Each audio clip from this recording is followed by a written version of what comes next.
Hey everybody, welcome to Obscurities in Miniature. I am High Lord Tamberlane, and this here in front of me is the new Splintered Fang Warband for GW's new WarCry game. Now the name like Splintered Fang, I automatically start thinking of Skaven and Ratmen, but no, we have a Greco-Roman looking gladiatorial snake crew. And sadly, with the exception of our buddy right here, who we are supposed to call the Serpent Collar, we don't really have much in the way of snake men. We do have one of our Venom Bloods, at least, that has a very serpentine-like face. But, so yeah, they definitely have a bit of a gladiator vibe going on here. So this is going to be kind of interesting. I haven't really read up on the rules on these guys. I know how the other warbands play. So these guys are going to be kind of an interesting switch for me here. Inside we have the instructions, obviously. Looks like we got quite a few.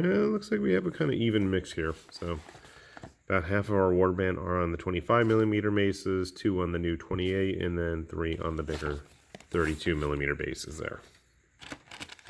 We have 3 half-size sprues, and just like almost every other warband, we have some very small and delicate parts here, so be prepared for those. This worries me very much. Is that on the box? I don't remember seeing a guy with a whip. Huh. And there's our net, tridents, dude with a tail, interesting. Our snake pile. I wasn't aware that they actually had any snakes with them, so that was a nice little surprise. Cards, Japanese cards. I can't read most of the kanji. We'll let the kids worry about that. Bases, and why don't we get started here? And I'm going to take a wild guess that we're actually going to start with the leader unit. And the leader unit would be the Pureblood. That's our big gladiator dude. He's going to go on the 32mm base. So, let's get to building. Alright, we got our Pureblood all parted out here. And be really careful cutting this thing out because it's super thin. Trident's not too bad. We have the 2 halves of the body, and again you want to be careful about cutting her out with the tail right here because it is very thin and easy to break. We have the actual mask that goes on the face, and then these 2 decorative bits that cover up the back. And we'll grab a 32mm base for the Pureblood, and they'll be all set. Whoa, I'm not. Pureblood is finished in all her gladiatorial glory. I really like the snake tail. How big is she? Let's find out. Bigger than our witch hunter friend. Bigger than our God-sworn hunt friend. Bigger than... oh, what else is he bigger? Bigger than a marine. That's kind of crazy. She's bigger than a marine. Anyway, let's move on. Our Pureblood is finished. We'll slide her off to the side, and then it's time for the Serpent Collar. Here we have all the parts laid out now for our Serpent Collar. We have the serpent that goes on the base. It's 2 parts. We have the serpent that goes across their arms, which is in 3 parts. The actual body is 2 halves. The arm that's holding onto the snake, and then the skirt armor. In addition, besides the fact that our Serpent Collar is going to come on a 32mm base, we have a pile of snakes that goes on a 25mm base that goes with them. So this is probably the most complicated figure in the warband, and I think I'm just going to have to take my time getting those snakes put together, and hopefully I don't mess it up. Serpent Collar and his serpents all finished.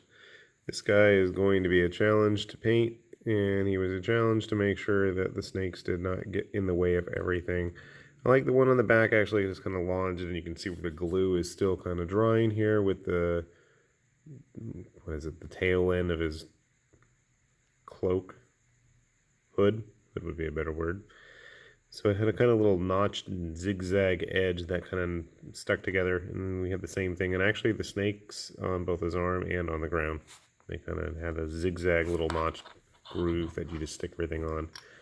Like I showed before, his pile of snakes, not the most exciting, but I figure we'll base it and then glue them on. They don't look very complicated. All right, moving along, we're going to make the Pureblood next. Here's the Pureblood parts, 2 arms, 2 halves of the body, and an extra leg. Not very complicated. He's going to go on a 32mm base as well. Pretty straightforward overall. Here is our finished Pureblood. Very gladiatorial. Makes me want to use him to finally learn how to play Arena Rex. And honestly, he looks like he'd pretty much fit in there.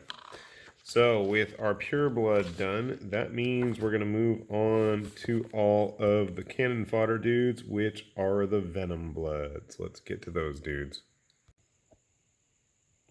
Here's Venom Blood number 1. Now, this is going to be one of those models where you have to actually make a choice about how you want to build it, and it's going to actually have some actual impact.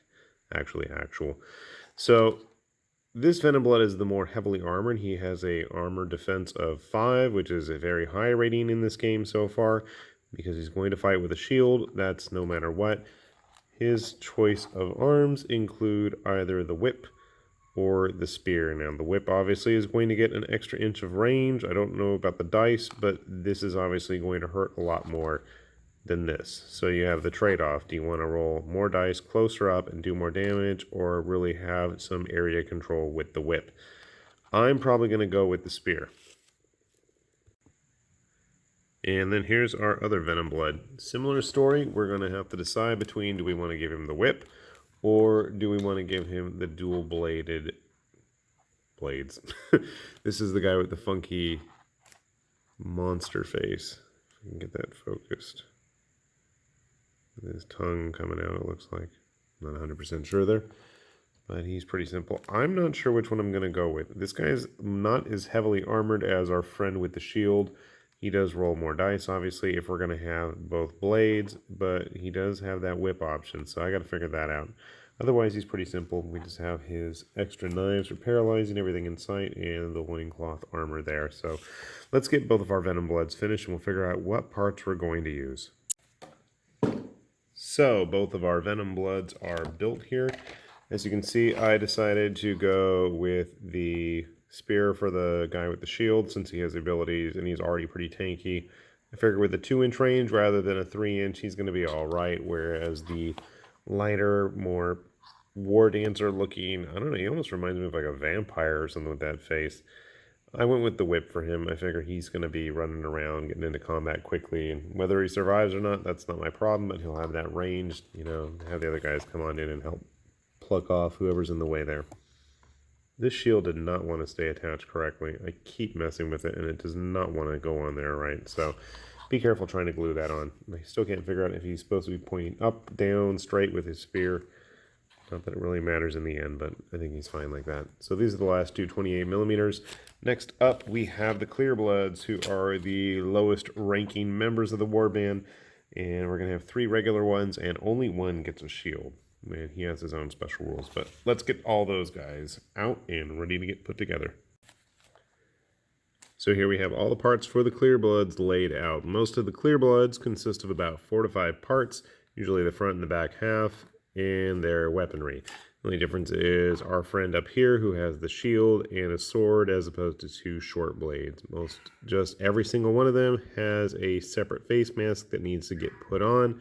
And then, interestingly enough, just like all the other warbands, we have a set of knives that they get to have attached to them. Now, the interesting thing that I find with these knives is that whereas guys like the Corvus Cabal have their Raven darts, and guys like the Cypher Lords who have similar chakrams and things like that, and shuriken that you can attach, they all have ranged attacks, but these guys actually don't have throwing knives. I was kind of surprised about that, unless I missed it in the rules. Sure, they have venom and poison attacks, so I'm guessing they're whipping out those blades at that point, but they don't actually have any kind of real ranged capabilities. I was quite surprised about that, other than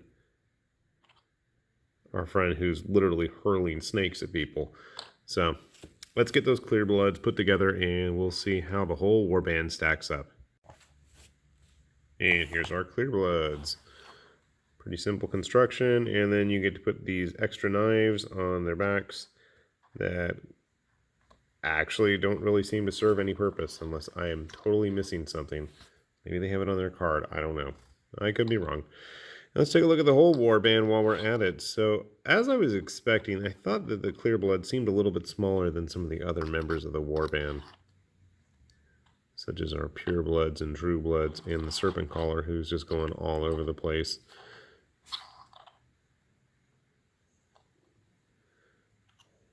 Got everybody somewhat. There we go. Don't forget the snakes. So, what are my final thoughts here? Honestly, I'm curious to see how they play. They seem kind of slow and heavily armored, but then they have the poison that kind of screws around with their opponents constantly. They do have a little bit of ranged utility. We've got our whips. I only have one. I went with the spear, and as I said on the other, but we do have our snake collar as well. And we do have plenty of armor with the other members of the warband. Plus, we probably can throw the net. I haven't even bothered to look at his card yet. So, I feel like we have way too many kind of little guys here, but that could just be my imagination. I don't know. Anyway, not a bad group overall. I think they're going to paint up really easily because looking at what we've got here, we only have what? We have the silver for their armor, the greens for their headdresses and their poison, and then the flesh tones. That's about it. So I can handle that. I'm going to go get started on these guys, and with that, I'm going to have to say my farewells. This is High Lord Tamberlane with Obscurities and Miniatures saying see you later. We'll be back with more. Bye-bye.